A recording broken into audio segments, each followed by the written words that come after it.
Yeah, I hope everyone is doing well. Welcome to the Alamo Audible podcast. This is a very special episode as myself, Jared, and my co-host Adrian are hosting our first ever tennis podcast for Alamo Audible.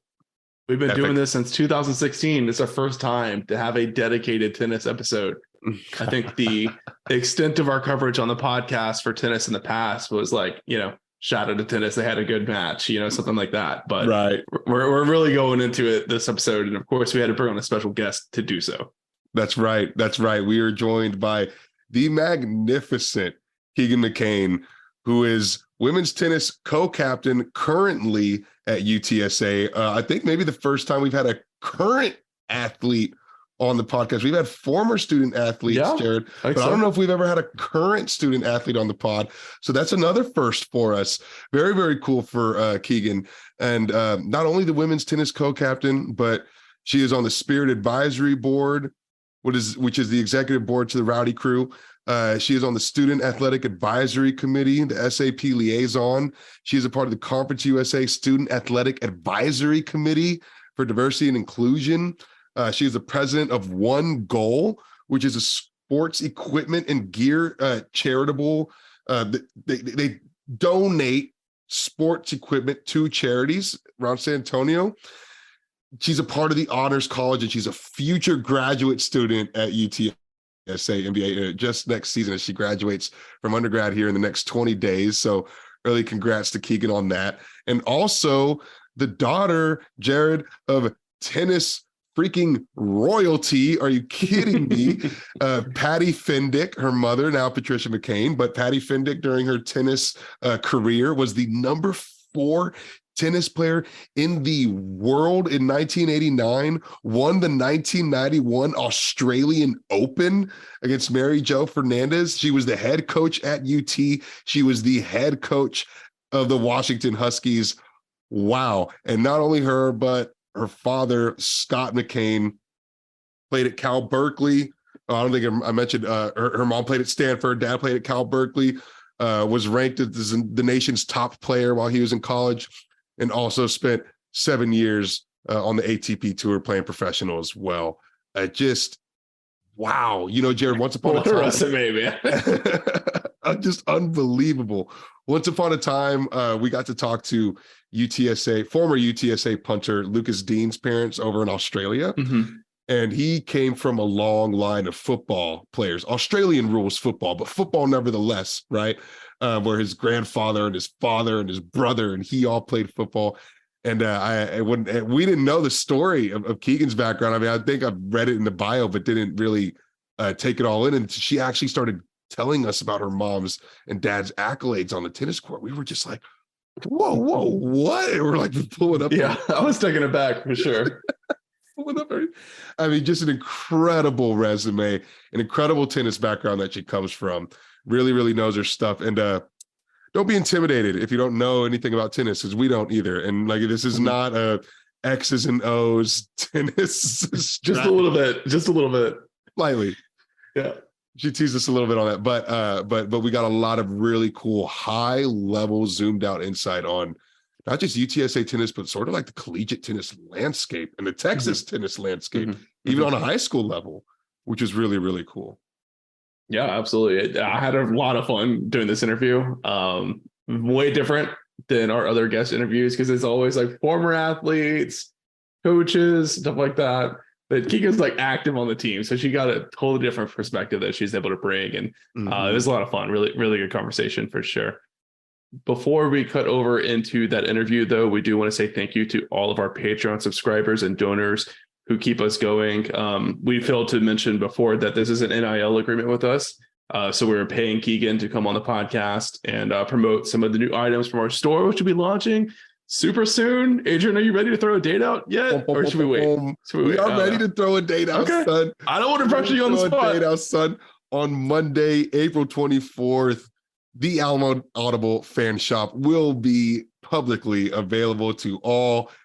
If you just can't wait, you can shop right now if you are a Patreon subscriber, and you get a sweet discount and a couple of limited release items that won't be available for public launch. So you can always subscribe to the show and shop now as well, baby. But Monday the 24th, yes, that link will be live for everyone. So awesome, man. It's been a long time coming. So Adrian, thank you for all the work that you put in. Aaron, if you're listening, thank you for all the designs. I know we've been bugging him like crazy. Hey, what if you like change this text 45 degrees this direction? He's probably so sick and tired of but we just want to see what it looks like. Just a little compare. Dude, thanks everyone who did order merch throughout like our kind of early soft launch period. It was super helpful. We did make some adjustments on the products and how we're describing them, pricing, I mean, quality, all kinds of stuff. So thank you guys so much. Yeah, we learned a lot. It was super. I'm really glad we did a soft launch first, because now I think we're going to be pretty smooth heading into that hard launch. And those guys got special introductory pricing too. So that's fantastic. Yeah, very cool. Yeah, so thank you to all of our Patreon subscribers for funding us, funding this NIL deal, funding us creating the store and getting some, options out there for the fan base as far as Roadrunner apparel. Because as we all know, even with us doing our part, there's still a lot more demand in the market, for new apparel. So I hope you guys will check us out and maybe grab some stuff off that store when you get a chance. So thank you to our big money donors, Ben Tovar, Rick Cortez of the Rowdy Road Grillers, the Bunch family, Zach Espericueta and the San Antonio Podcast Network, Brandon Padron, the Fikes family, and a special thank you to our Board of Trustees members, Digi Teak, John Otwell, Lino Perez of Los Dos Rowdies Tailgating, Gary and Ruben representing the UTSA Bird King Tailgate, Great Redding and Meet Me Apparel, Brandon Grill and the Grill Loyalty Group, and Andy Elizalde Proficient Benefit Solutions. So thank you guys all so much. Adrian, anything else you want to say before we do a cumbia break and cut over to this interview with Keegan? I'm ready to talk with Keegan. I will say you guys are going to absolutely love the fan shop items. A lot of sweat, a lot of tears went into making sure y'all got absolutely excellent, not just product quality, but customer service, quick turnaround, fast fulfillment. Yeah, man. And it's all going to be there. I've not heard anything bad. We're trying to nail the sizing from product to product, sure, but man, it's really, really fantastic quality stuff. You guys are going to love it. And yeah, man, not every time we go looking for a UTSA shirt do we want to also buy groceries. And so now here's another where is he going with this? What? now here's another outlet for you guys to go without having to walk through the produce section to get to the UTSA. Oh, man. Shots fired. The neighborhood grocery, man. Jeez. Shout out to the HEB fan shop though for holding it down. Yeah. Oh man, we've really got it made once it's a combo loco or a meal deal or whatever to get a little Roadrunner hat with your Carnegie Soda and your Big Red. Very, very cool stuff. So yes, indeed, we will cut it over to Keegan for some UTSA tennis talk. We hope you guys enjoy. More sports coverage continues at Alamo Audible. Oh, last one for me. Spring game coverage coming to the Dave Campbell Texas Football Republic of Football feed. Probably Wednesday or Thursday.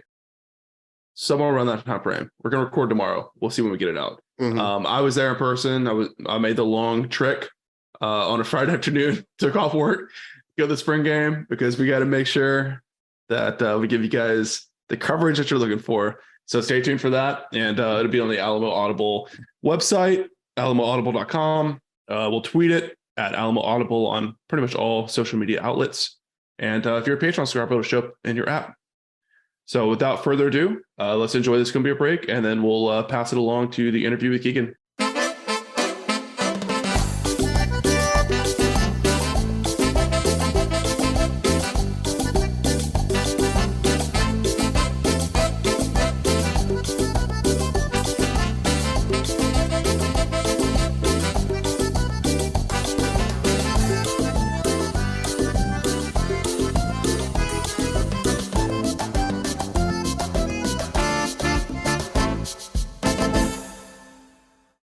Keegan, thank you so very much for joining us. We are absolutely stoked, and so is our audience, to have some tennis coverage on the podcast. This is just awesome, fabulous. Thank you again. I'm very excited to be here, genuinely.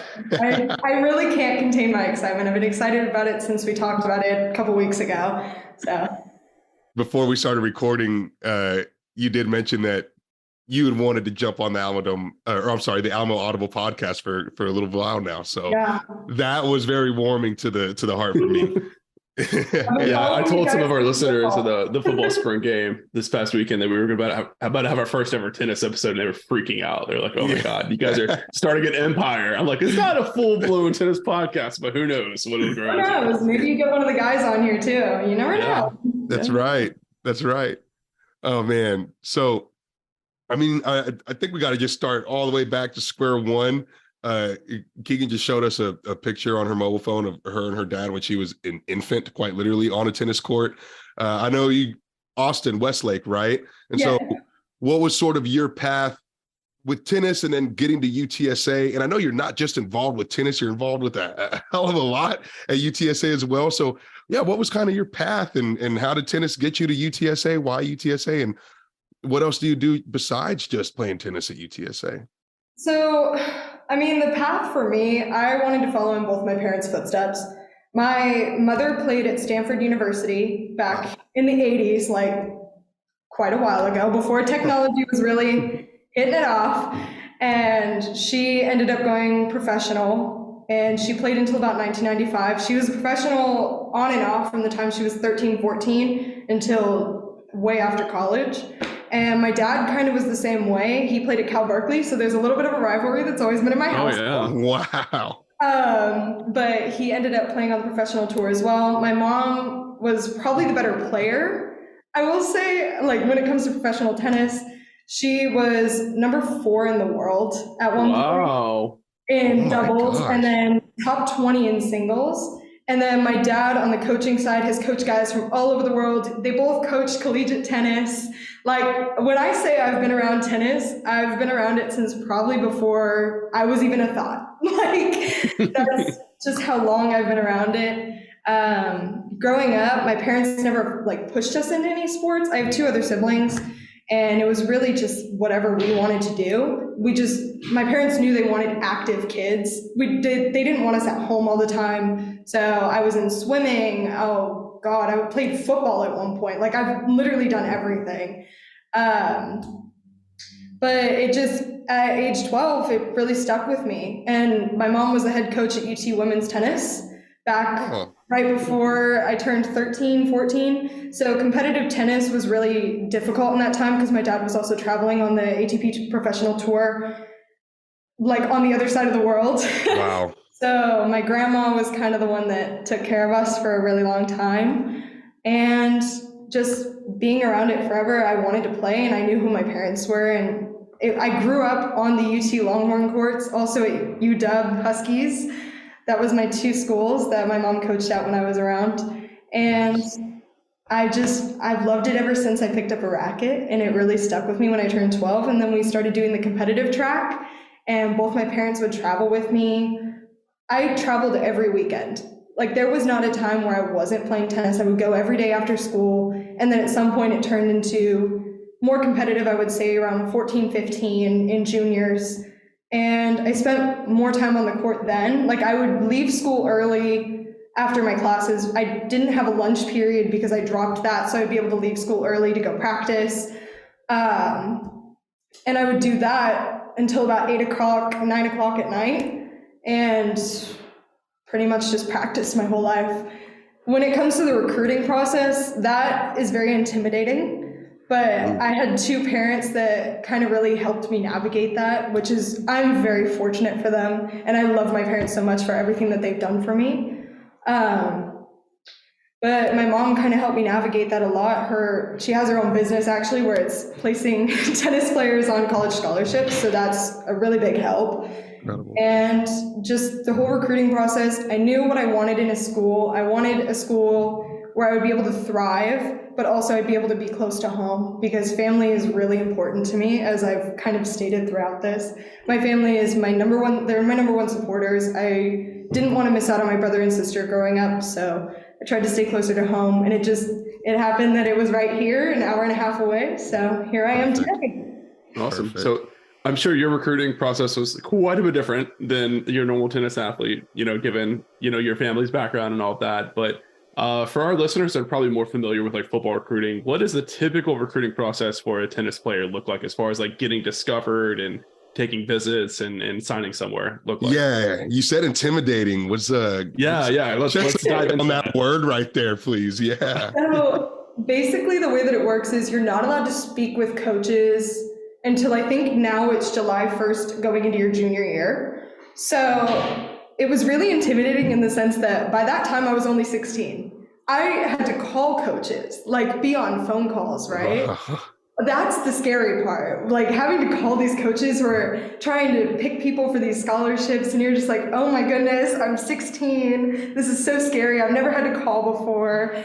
But recruiting wise, they kind of find you. So the way that it works is in Texas, if you're top 10, top 12, you get automatic bids to go to these big national tournaments. So the major ones are national clay courts and national hard courts. There's also winter nationals and Easter Bowl, but the two main ones that I played in were clay courts and hard courts. Okay. Clay courts when I played was in South Carolina, and because I was top 10 in Texas throughout 16s and also in 18s, it made it easier to kind of be noticed because I played a lot of national tournaments anyway. There's different rankings to that. But being able to go to these major ones, you had schools from everywhere. All the East Coast schools were at these clay courts because it was in South Carolina. And then you had the Midwest schools, you had some Texas schools, as well as California schools. So you kind of had everyone there. And if they really were interested in who you were in your ranking, they would go and like watch your court while you were playing. And it was very intimidating in that sense because you don't know who's going to show up that day. Like these coaches could come and just kind of sit by your court, take a couple notes, and then walk off to watch another player that they were interested in. And that kind of happened at all of these major tournaments. Some more local nationals, like I would play some that were in Austin, like 10 minutes down the road from me. And that was not as intimidating because there weren't as many coaches, but they could watch you. You just couldn't interact with them until that July 1st date. Wow.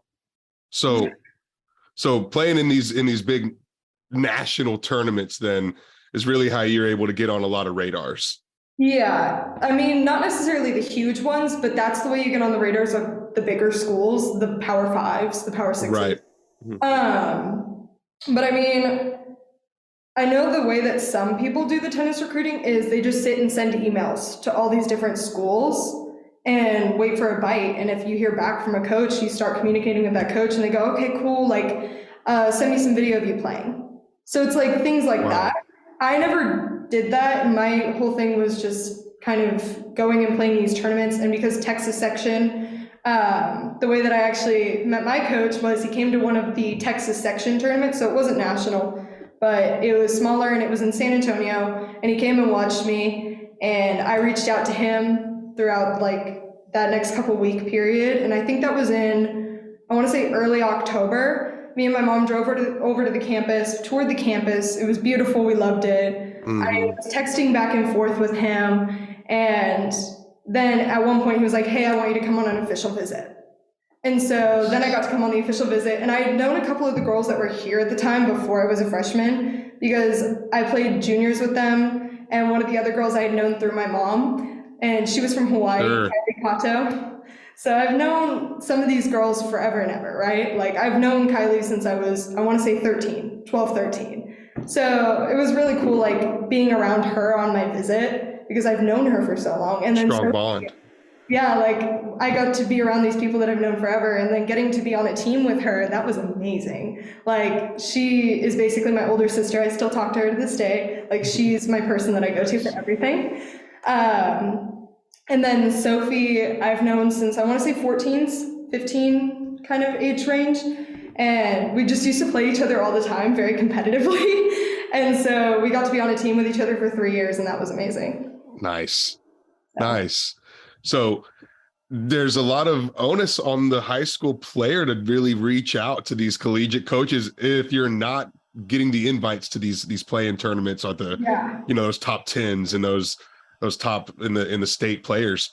So that's a totally different dynamic, I think, than what we're used to with the recruiting landscape that we usually cover with with football and maybe baseball. for like JUCO Division III for football, it's like that, but definitely not anywhere at the Division I level. I don't think Right. this is like Very if you're not reached out, you're not scary. going to found. Yeah. Let me ask you this in that same sort of regard. Do you think UTSA's desirability amongst high school tennis players has improved through sort of your time being here? I mean, I think the way that Texas works with football and how big football is in Texas alone, I think Mhm. us having an amazing football program is definitely an attraction to a lot of high school tennis players. Just because we like to go to the football games, we like to be involved in kind of on campus things in high school. And so when you get to come to a program that all the other sports are excelling as well, that's so amazing. Like, I love my sport and I love being around my sport, but I'm a person that's been involved with sports my whole life. I love going to all the games. You'll see me at every baseball game. You'll see me at every football game. Like, I'm Nice. always there. Like, that's how it is. Like, I've always just loved being there. And so I definitely think there's more of a pull for these Texas players just because, like, it's a hometown team. Like, they're right there. They're a big name now. Like, we've made it to where we're on the map, where a lot of people on the East Coast didn't know who UTSA was or the Roadrunners. And now a lot of the kids over there know us as well. So I think it's a really big deal. And there's a decent talent pool in Texas as far as high school tennis goes.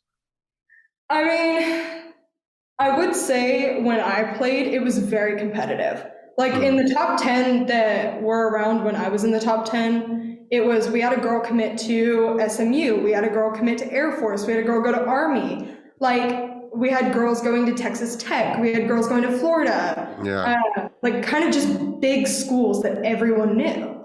And so it's kind of crazy to think about, just like everyone at that level, they all went somewhere and they're all playing college tennis. I mean, Baylor was a big one for girls my age. Baylor was a huge one. And so, I mean, nowadays I haven't really looked at it just because they're so much younger than I am. I haven't really been around it.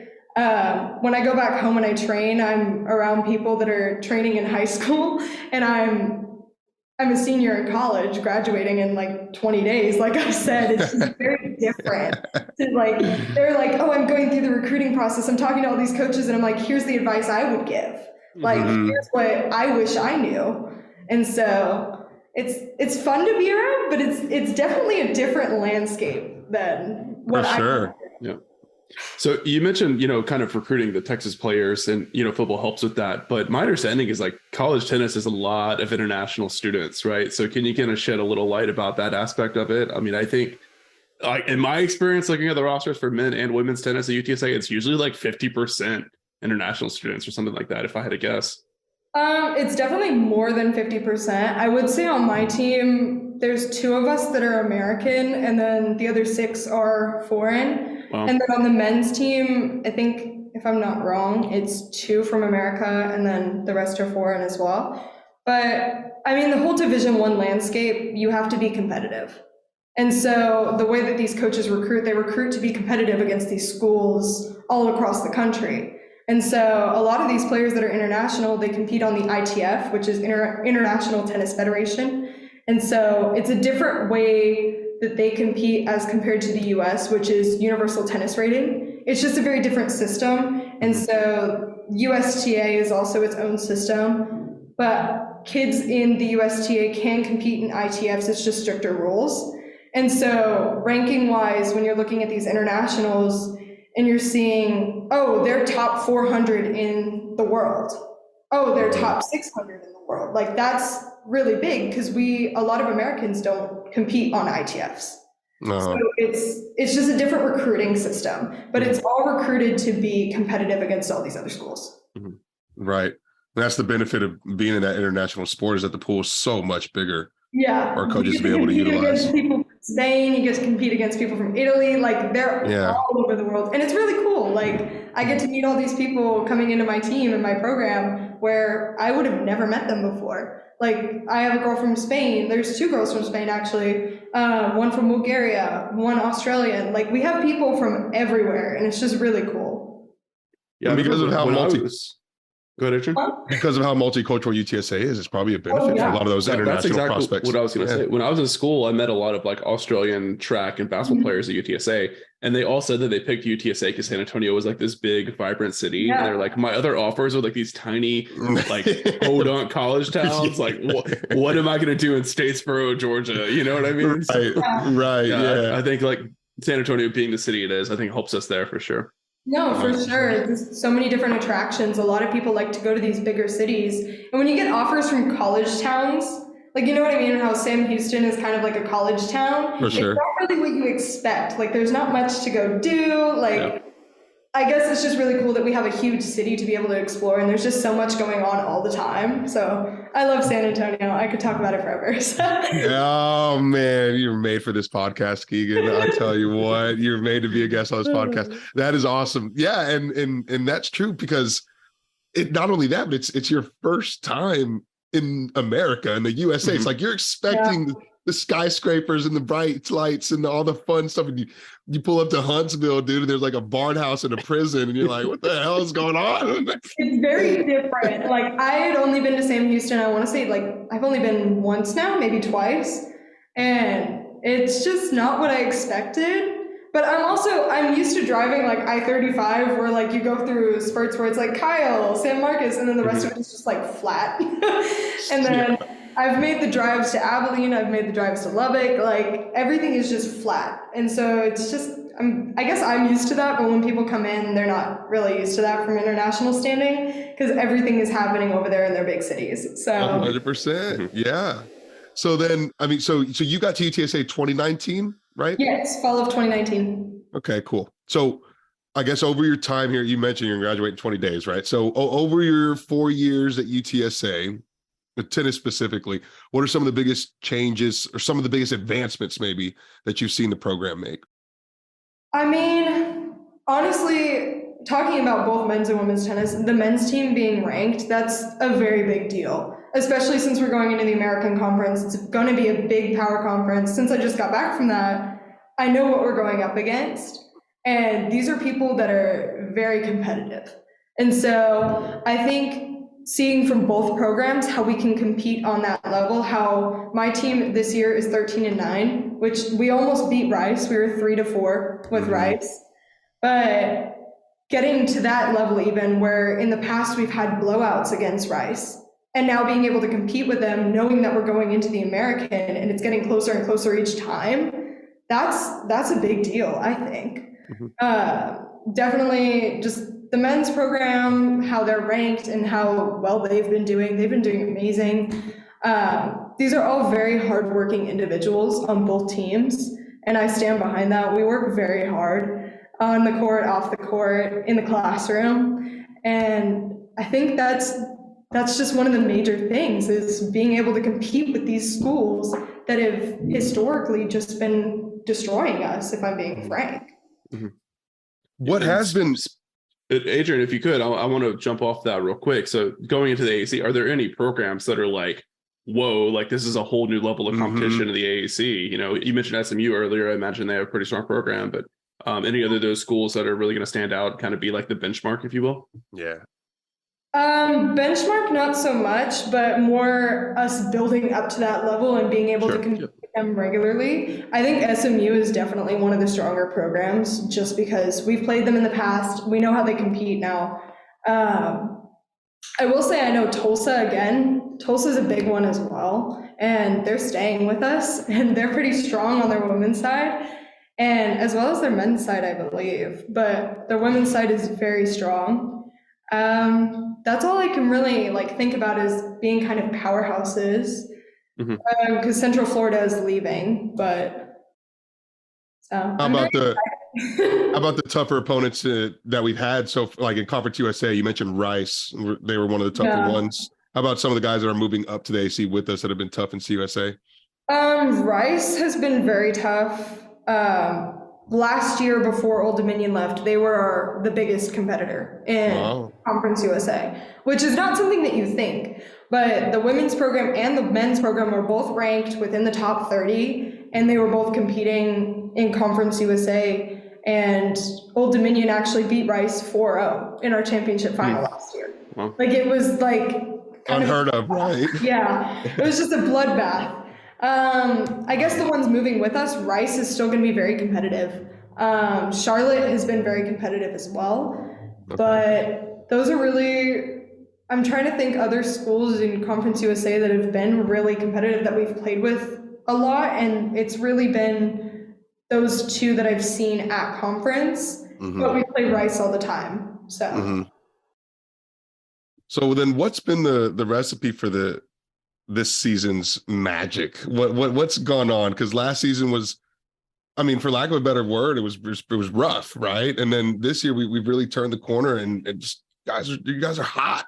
And the massive win against Houston last week, which we could talk about that too, and how great that was.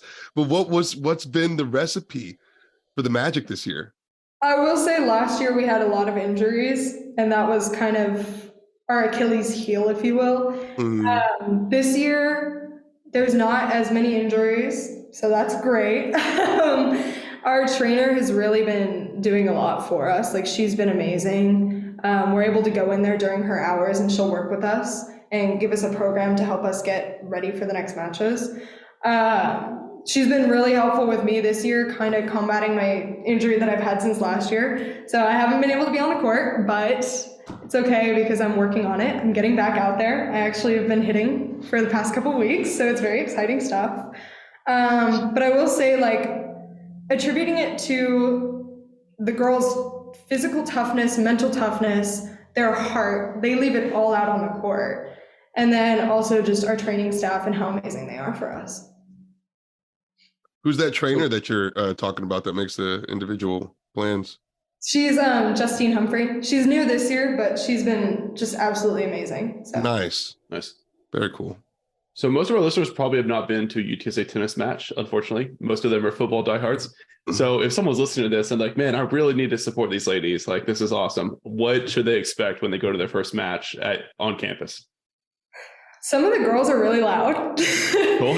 I will say, like, there's some fist pumps. Like, we want you to get involved with us. Like, we want to be able to leave it on the court and you kind of leave it out in the stands with us. Like, we want it to feel like one big community.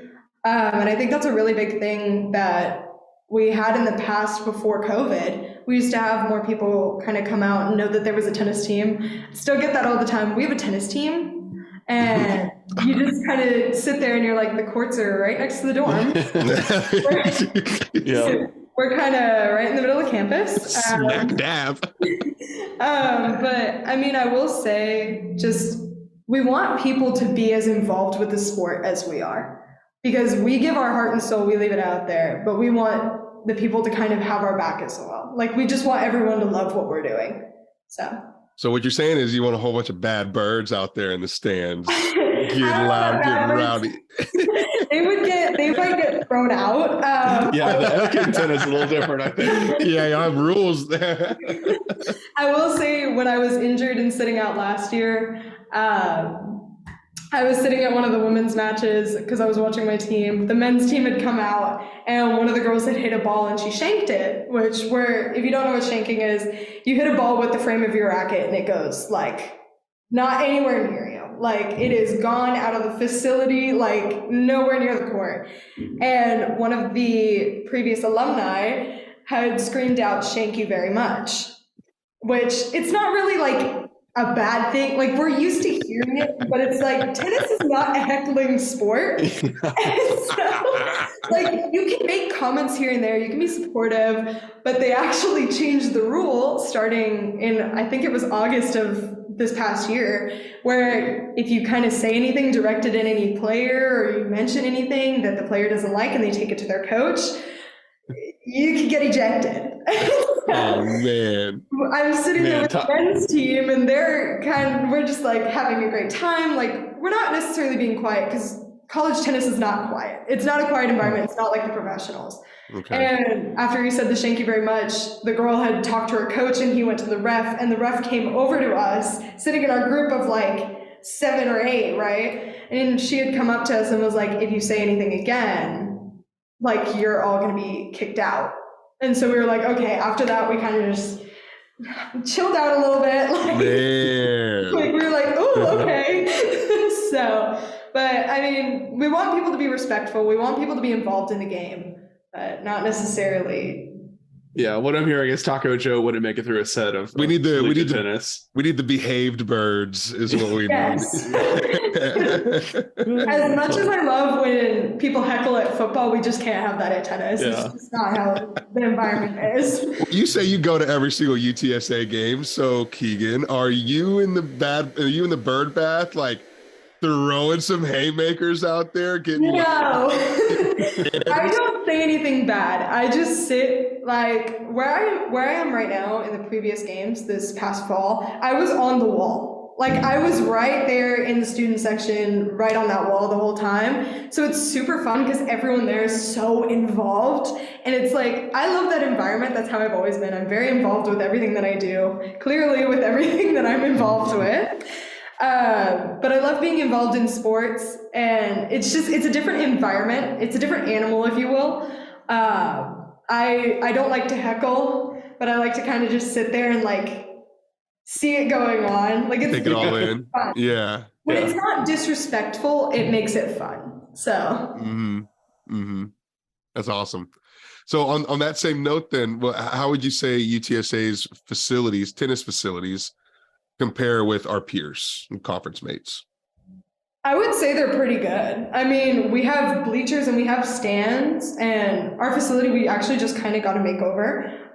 They tore down the really tall fences in between the courts and made them shorter and gave us all new windscreens. So it actually looks really nice out there right now. Considering like how we rank up, we have a facility where if we add a couple more bleachers on the outside fences, like we're golden, because they're right now it's just like stadium seating kind of in the first two courts. And then there's a couple bleachers on the outside, but if they were to add kind of that stadium seating, it's like more people can be involved. Right. Kind of wrap around all the way around the court. Yeah. Not even all around the court, but just adding, I guess right now it's the 3 rise bleachers. Yeah. If we had like 6 rise bleachers even, like that would be amazing. Yeah, okay. Nice. But our facilities are pretty great considering like our whole conference. So I'm very excited about the American. Cool. Okay. Yeah, and being smack dab in the middle of campus definitely doesn't hurt. I'm sure other schools don't have that privilege, right? No, a lot of the schools, when I was at Tulane this past weekend, their tennis courts are not on campus. So whenever people want to go watch their tennis matches, they have to drive over to the tennis courts. And that's kind of the same at a lot of schools. Like SMU's is kind of a walk from their campus. I think it's 20 minutes, but it's still like on the edge. But it's not smack dab in the middle like we have. So we have a really amazing opportunity to make this program grow even more with spectators and students being involved. Nice. And as far as like, training and lifting weights, you guys are in the race for most of that stuff, I imagine. Yeah, so right now we're 3 times a week, Tuesday, Wednesday, Thursday at 7 a.m. and that's our lift. And then practice-wise, 9 to 11 on the courts down in the smack dab center of campus. But race has been amazing for all of us, for training room and for the weight room. So. Right, because you remember the days before race, right? Well, in the under part of the comp. Yeah, tell us about that. Yeah, good. You can tell us about the dungeon. The dungeon, right? I loved working out in there. I don't know, maybe it's because we went and ran at 6 a.m. and then lifted at 2 p.m., but it was kind of shaded away, so there was no heat. I will say race has like these big windows in the weight room, so when the sun comes in at 7 a.m., it's like hitting me in the eyes. But there you go. I love both of the facilities. I've never had a problem with either like the combo weight room or the race weight room, because we were still working out in there the fall or the spring last year. We were still in the combo weight room, and I think they're renovating it right now to something else, but I never minded it. I just like weightlifting, so I never had issues with it. It didn't matter where I was always lifting. So I've never been in there, but I always like get like this old school like gym vibe from like I just imagine like all the weights are like metal. There's pieces of rust, spots of rust all over all of them. Like no, it was really nice stuff down there still. Like the stuff down there was still very nice. So the stories are blown out of proportion because you sometimes we hear those horror stories about the dungeon. That's cool. That's awesome. Yeah. So when you guys are on the court or traveling or like, pre-match, you guys have any like special traditions or rituals or anything like that you guys like share together? I wouldn't be able to tell you about either this year or past year, but I will say my freshman year we did have special rituals. I have a video of it somewhere on my phone. But me and my former teammate Kylie Kato, the one that I was telling you about that I've known since forever, we used to we used to do the swag surfing. I don't like it's at football now. We used to have that in our pre-match playlist, and whenever it would come on, we would just all like start doing the little sway, and it was great. Another thing that we used to do was, I don't know if you remember like the dance almost where it was like you would tap one foot with the other foot and then opposite way and kind of do the kickback. Like it was like a weird dance, but it was like viral on social media back my freshman year. And so we used to do that with each other a lot. So that was always very fun. But that was I'm just laughing, imagining all these girls from like Spain and Portugal and Poland, like coming over here and learning about swag surfing. Learn about swag surfing. That's what America's all about, if you ask me. I will say I don't think any of them knew about that until they got here, because I feel like that's just so American. Oh yeah, definitely. But it's definitely it was one of my favorite traditions freshman year, and our assistant coach used to get really involved with it too. So that's cool. That's incredible. Have you been able to watch, now that you've been here for 4 years, have you been able to watch like other players develop and really get better here at UTSA or under Coach Kroll? Have you seen like players' games get molded and really sort of turn into kind of a different level? I will say I think he definitely enhances our games. Mm-hmm. It's more the way that college works is it's not so much very technical because you have that technicality, like you have the technical base. So enhancing it in the college way is teaching court sense.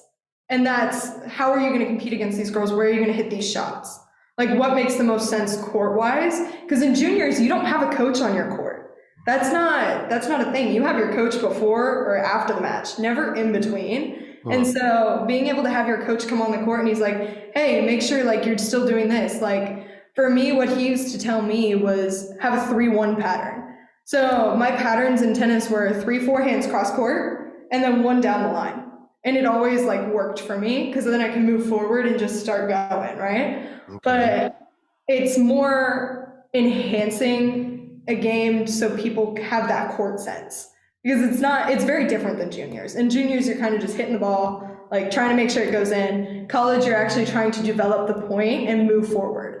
There's a strategy involved. It sounds like. Oh my God, yeah. There's a lot more. You're kind of like learning your opponent's tendencies and what their weaknesses and stuff like that, right? Right. And does your 3-1 change based on a different opponent? Are you changing that approach? Yeah. Yeah. The 3-1 really, it's more just like having a pattern for myself that I can always fall back into that I know that works. Okay. Yeah. It's back to the jab. I got it. Okay. I just have to have something that I can mentally like revert back to when nothing is working, right? Like you just sit there, you're like, I don't know what I'm doing, hands in the air. And it's like, hey, go back to that pattern that we talked about. Hey, go back to that pattern that we practiced. Hey, we worked on this all this past 2 months. We worked on this. Here's your pattern. Go with it. You know what you're doing. Like it's very positive stuff in that.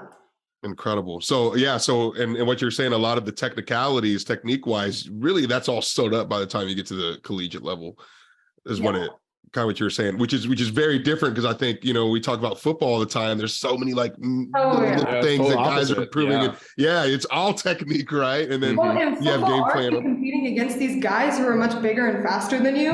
Like you're coming in as an 18-year-old in college football. And you come from high school, you might be the big dog, right? You're now going against a guy who's like 250, 260 pounds. Who's 21 years old. Yeah.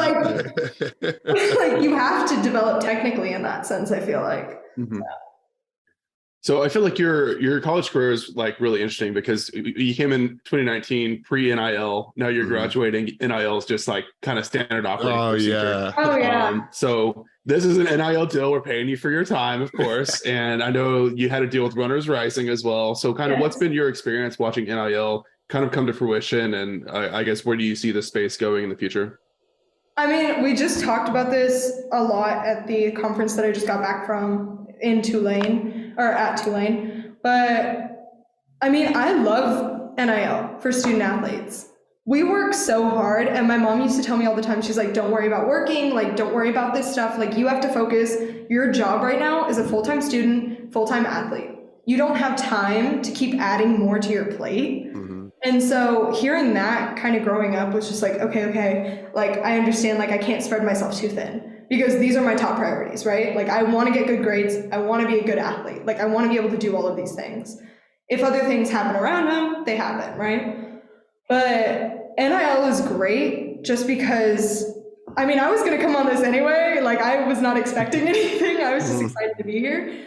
But it's great now that it's, rather than me having to worry about working a full-time job, as well as going to school and balancing being an athlete, that's not something that I have to kind of handle on my own right now. And my mom had to do that in college. She had to have a job. She had to be an athlete. She had to be a student. And especially at Stanford, which is one of the most rigorous universities, she's kind of struggled a little bit. Like, it's very hard. And so we talk about it all the time. Like, I'm very fortunate to now be in an era where it's developing to give back to the student athletes, to be able to compensate us for our time. Well, on the work note, not having to do a real job yet, right? But graduation's coming up in 3 weeks. I know, I'm very scared. No, I say that all the time, but I'm going into my MBA, so I'll still have 2 more years of school, and I'll still be at UTSA. The job part is a little tricky for me right now because I'm still trying to figure out what I want to do. Like, I know I want to be in NCAA. I know I want to be in athletics. That's something that I love to do, and I can't imagine my life without sports. And so it's a very difficult situation because I'm trying to navigate that while also still being a student and just trying to balance everything. Nice. Very nice. So a couple more years at UTSA. I know. I'm so excited. Yeah. Just That's a matter awesome. of time you're an athletic director. That's my vibe. Yeah, that's what I'm hearing. Yep. 100%. Yep. I was very nervous before this. I don't think you'll understand, like, right before it accepted me into the Zoom call, I was like shaking. Oh my God. I don't know why. I sit there and I'm like, I really don't want to say anything wrong. Like, I just feel like sometimes I stumble over my words, and it's just, I didn't want to do that with you guys. So Been a natural on this thing, so wouldn't worry about it. Yeah. My mom always says I'm a very, like, people person. There you go. I would agree. So that's a pretty good segue into my next question, actually, because I know that you're super involved in student athlete advocacy and going to all these conferences and representing UTSA and all that stuff. What's one change that you would like to see in college athletics that would benefit the student athlete experience while they're in school? I will say that we've already done it at UTSA. When I went to the Career in Sports Forum at the NCAA headquarters in Indianapolis, a lot of student athletes there. I was 1 out of 200 student athletes selected. Like, that was a big deal. Like, you have to apply for it, and so many athletes, I think they said, I want to say like over 1,000 applied for it, and they have to pick 200. And I was very lucky to get that. Nice. And interacting with all these student athletes who were all in the same, like, mindset that I was, which it was amazing. And one thing that all student athletes said that they wanted to see change was mental health, resources for mental health advocacy, just being able to know where to go when something is going wrong. And at that point, we had lost 4 student athletes between March and June. And that took place in, like, the Career in Sports Forum took place in June. And I think it was great to see all of us student athletes really kind of bonded together in that, where it was like, we want to see this change. And it has changed for UTSA. We have a sports psychologist that is here that we have access to. We have access to those resources. We recently, in the fall, created a peer coaching group. We now have peer athletes being these peer support for anyone who needs it. You can be matched up with anyone from any team. So that's one thing that we're so very fortunate at UTSA to have, because not a lot of schools have that. When I went to the American conference, we actually talked about how many sports psychologists and how many people were trained for that were at each school, and a lot of schools had 0.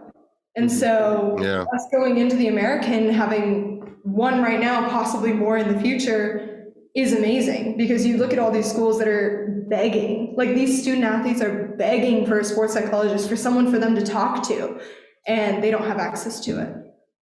That's really cool to hear. I mean, as an alumnus, that's one thing I'm most proud of. Our athletic department, I feel like we lead off the field in so many areas. I mean, UTSA being the first school to adopt the Tracy rule is something I'll forever be like grateful for Dr. Campos and UTSA for pushing that forward. And I hope to see more schools adopt in the future, but it's awesome to see that we're leading in mental health awareness as well. Can you give us your maybe most fond memory, your most memorable moment, favorite memory on your time UTSA Tennis? Oh God. There's so many memorable moments that like, I don't even know. I will say, obviously my first clinch, like that's a big deal, because when you win a match 4-3, like that's an incredible feeling. Like it's a big deal in college tennis. But I will say it wasn't even, the one that sticks out to me the most is, it was not my clinch, but it was one of my former teammates, Jasmine Starr. She clinched a match in a 10-point tiebreaker, which is very stressful. In a third set 10-point tiebreaker, you're the last match on, you have to win this for your whole team to win, right? And we were at LA Tech, and she clinched, and all of us ran directly at her and like swarmed her. And so it's like moments like that are just so amazing, and it just really shows like how close you really are with your team, because there's no other way to describe it as than it's just amazing. Nice. And how about beating U of H last week, coming off of a hard loss to Baylor the night before you come back home? Oh God. Well, so the Houston match was actually supposed to be that Friday, and I had tweeted about it during the week because I was like, oh, come out, it's my senior day, like I want to see people there. And then I found out, I think Wednesday or Thursday, like, oh, it's actually being moved, and I was like, oh, I tweeted about it already. And I was sitting there and I was like, okay, I'm gonna have to go delete that and retweet. Oh no. But yeah, it was just great to be able to see these girls like compete after that hard loss to Baylor, who's in the Big 12. But just beating Houston, again, how we talked about how Rice historically has just had those devastating losses. Houston has also been one of the ones that has been like a 5-2, a 6-1, a 7-0. Yeah. And so being able to beat them, that's a big deal. And again, they might not be in the same conference as us when we go to the American, but that is still really big going into the American, showing that we've beaten an American school. Validate it. Absolutely. Yeah. So with that momentum kind of, behind the sails of the team, the Conference USA Championship is coming up this week. Actually, looks like the first match is against UAB on Thursday, from what I see on the schedule. So give us your little mini preview, if you will, for the conference tournament. I don't really think we've ever played UAB at home. I might be wrong in that. I have not in my 4 years, but they're a scrappy team. As my mom likes to say, that's her word, right? Scrappy. They will make a million balls and they will not miss, and you're just going to be dog fighting this out. And I really think that that's what it's going to come down to, is who has the most fight and who's willing to go into this dog fight and just not lose. So that's the majority of college tennis, but again, this is going to be one of those dogfight ones because these girls are scrappy and they can make a lot of shots. Wow. Nice. Conference championship coming up, or conference championship. And that's in Denton, right, this year? Yeah, it's back at UNT. Okay. Very cool. Speaking of UNT, who's like the biggest rival for you guys on the court? That's a tough one. It might be UNT. Like, we just beat conference opponent Western Kentucky this semester, and it wasn't really a tough match per se. Like, their line 1, line 2, and line 3 are always really strong. Their 4, 5, and 6 typically just make a million balls. And that's just how it is. Like, your 4, 5, 6 are your people that are just going to keep going, dogfighting. I guess UNT would be our biggest rival, just because it's a school rival. It's who we compete against the most. Like, we play them every single year, as well as them being a conference rival, not just like the Battle of I-35. It's something that we carry with, oh, we're playing UNT today. But tennis isn't really like a rivalry sport as like football would be, because fans don't really get super involved in tennis, as I said. But it's fun because that's our conference rival, if you will. Let me rephrase. Is there a team that you want to beat more than any other team? Would that be Rice? Yeah, that would be Rice. Nice. Okay, so nice. Yeah. Rice is the one that's circled on the schedule. Yeah, Rice is the one that we want to beat right there. I love that. Well, we'll have plenty of opportunity in the future, which I love. That's right. We'll get them every year. And those road games are local for Adrian and I in Houston, so we might get kicked out. You know, who knows? I'm definitely down to go catch some tennis action, and we need more people to go catch some tennis action. So please, if you have etiquette, do go out there and support the tennis program. We've got fantastic facilities compared to our conference peers, right in smack dab heart of campus. You can't beat it. Go out there and support. Well, cool, Keegan. Thank you so much. Your schedule is jam-packed. You're super busy. We really appreciate it, especially with graduation coming up. Oh my God, you must have a million things on your plate right now. So thanks for making time for us. It was very illuminating, and we definitely wish you all the best. Thank you so much. Like, seriously, I loved being on here, and I loved having this conversation with you guys. Thank you. Awesome. Thank you so much.